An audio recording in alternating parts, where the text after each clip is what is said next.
Hey everyone, it's Midnight Spectre, and today I've got a bit of a hilarious story about one of the dumbest things I've ever done. So remember to like, comment, and subscribe, and stay tuned for the video. So when I was entering high school, I was directed along to a church event in the city, and I remember getting food to eat, and I saw some homeless people around the convention center, and it was all glass, so I felt kind of bad getting food when people can look in and see us. So I asked one of the elders if we could bring some plates of food to these people, and we did. And I somehow ended up becoming the topic of a sermon that Sunday. Fast forward to a couple weeks, and my grandparents and I were offered a chance to volunteer at a homeless shelter near us.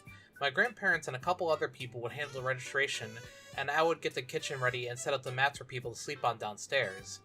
I really enjoyed it. I mean, I know a lot of people who are made to do that as a punishment, and I've got to go off track a bit and say that really isn't a good punishment, because if you're made to do something, then you're not really going to put your best into it, or really care about what you're doing. I mean, picking up trash or something like that would be better punishment than being made to volunteer like a homeless shelter or an animal shelter, because then you're just going to do the bare minimum to get by.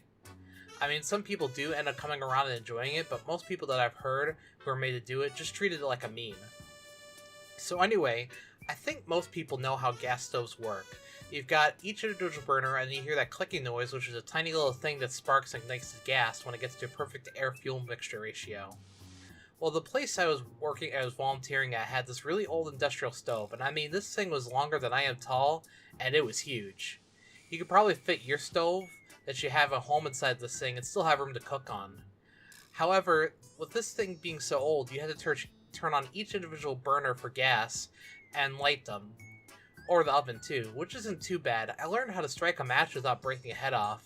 However, with it being so old and so used, the printed markers for turning up the heat down or off, or down up and down, had been worn off.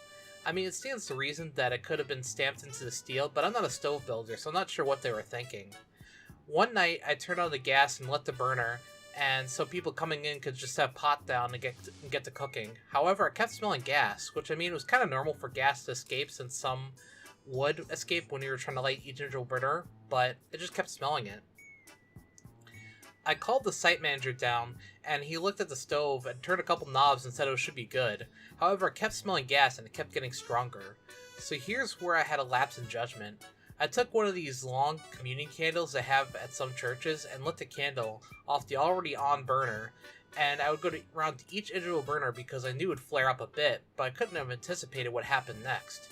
When I opened up the stove, because the oven was the same way where it had to be lit individually, it must have hit that perfect air-to-fuel mixture ratio and caused it to flare up, and it got me in the blast. That hurt absolutely so much. I burned off the hair on my eyebrows, eyelashes, and the hair on my arm as well. My grandparents took me to the hospital where they rushed me in because they had worried I burned like the inside of my airways because my nose hairs were even burnt. But I ended up having second and third degree burns on my hands and face, which was awful to deal with, especially when my skin started to fall off, and that hurt a lot.